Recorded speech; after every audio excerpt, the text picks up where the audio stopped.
Imagine the future. COVID is over, it is tamed, we have a brave new world. How are we second halfers gonna live in this?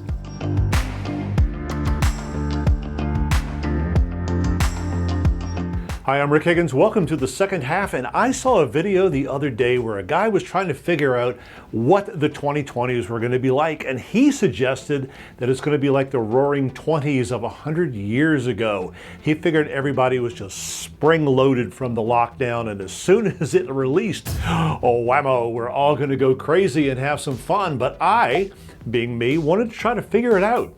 How does this play with people of our age? Now, personally, I see two basic paths, and both of them start with kind of a celebratory party because honestly, we gotta celebrate getting the hell out of the house, you know? One path, I think, for a lot of folks are gonna be back to 2019, back before the 20s actually start. I have a feeling that a lot of people just wanna try to get back to their old normal, to whatever life they had before. They just want to pretend like they took a big old nap, that this never happened, and that life is just going to be as it was. I think the other path is going to be closer to what that other YouTuber mentioned, and I think that is the path forward. People are going to start traveling again, adventuring again. I think they're going to be getting the heck out of their house and moving away from everything remotely resembling their house again. So, which way are you going to go? Are you going to go back? Are you going to go forward?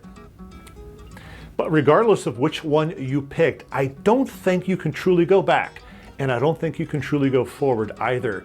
Because of the lockdown, because of the previous 12 months almost of being stuck in a certain place, doing certain things, we can't do what we used to do. Our old life is going to be completely tainted by what we have been doing for the past year. Moving forward, we will never be able to move forward like we did before because everything has changed. Like it or not, everything has been changed. Now for me, what am I going to be doing with my new roaring 20s? Well, I'm going to roar. I am a travel fiend. I am an adventure fiend. I am the guy who loves exploring.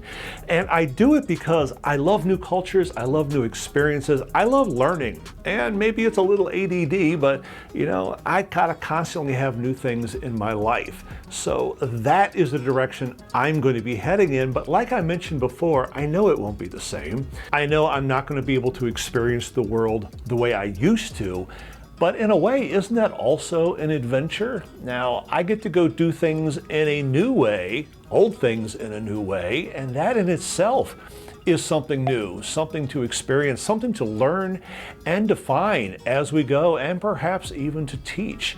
And I think if you are not quite like me and you kind of want to go back to the old way, you still have the exact same opportunities. You are still going to have to try to figure out how to manage a life that you used to love with the new rules of the road and the new experiences. And that's going to be an adventure as well. You're going to have to learn and you're going to have to teach. Now, there is another thing that I learned, and I think everybody, regardless of what direction you decide to go in, I think we're all have learned, and I think we've learned to slow down a little bit. Whether you had an established life or your life was just one of crazy moving forward, we all had our own pace, and I have a feeling that the new pace is going to be a little slower, and I think rightly slow. Rightly slow? Yeah, hey, there was a Freudian slip. Rightly so. For me, yeah, I am going to go out and I am going to explode into the roaring 20s. But I think I'm going to enjoy it more. I'm going to be more into the moment. I am going to cherish more of what I have. Maybe in the past, I burned through 27 countries in 14 hours kind of thing. Well, maybe I'll do it in 18 hours now. But regardless, I think I'm going to enjoy it more. I'm going to definitely cherish it more because I haven't had it. And when I do get it again, and when you get whatever it is you're looking for again, I have a feeling we're just going to want to cling on to it a little tighter, spend a couple more minutes with it. And I think that more than anything is what's going to define our new roaring 20s. Now, for me, another thing is being social. And yeah, I know we're supposed to have been social on social media and Zoom. That ain't being social. Now, I know I want to get back to being with my friends, but I also want to be with new friends. That was part of my old experience, was to go find new people, new cultures, new everything. And I am very much looking forward to doing that as well. Again, we've got a rule change. I can't just go around Europe just hugging people and kissing them on both sides of the cheek anymore. I'm not sure how any of this is going to work, but I think regardless, unless you were just an introvert and that's your life, I think a lot of us are really looking forward to the 2020s, that entire decade of just getting back to people, whether it's friends, whether it's family, whether it's whoever. I think we've been kept apart for so long. And I think for those of us of a certain age, that time has also proven to us that, we really can't wait much more. We need to hold on to the people in our lives, the people we're going to put into our lives even tighter. We've had a year taken away from us, and realistically, probably another one or two. And when you're in your 50s and 60s, you're already on kind of a shorter fuse. So I have a feeling that part we might speed up. We might just cling tighter, run quicker towards the people we want in our lives. And I think the biggest thing that I have learned, that you probably have learned, that I think is going to truly define what happens in the next decade is fragility. COVID, the lockdown, has taught us just how fragile life is, and not individual lives, but our collective lives. Now, I have had COVID. I was one of the early adopters of COVID. It was the absolute worst sick I have ever had in my life. I have never been more sick for so long. It took the better part of 4 weeks to even come close to recovering from this thing.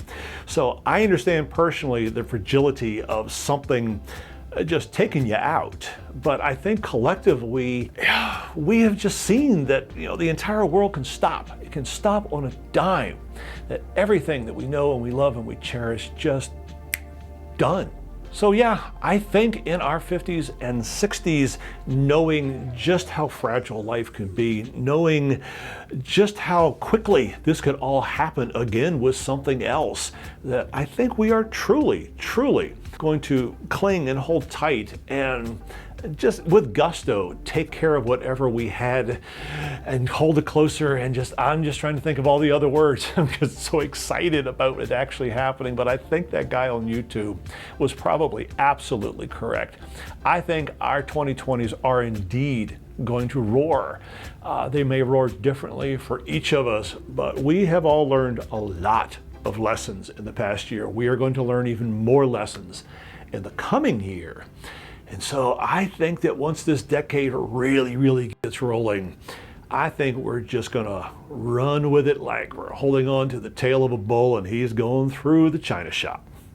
So that's what I got for all of you people. Get your inner child out, dust them off, because I have a feeling in the not too distant future that kid's gonna run out and play like he has never played before. And in the meantime, be safe, be healthy, and be happy. And we're gonna talk to you really soon.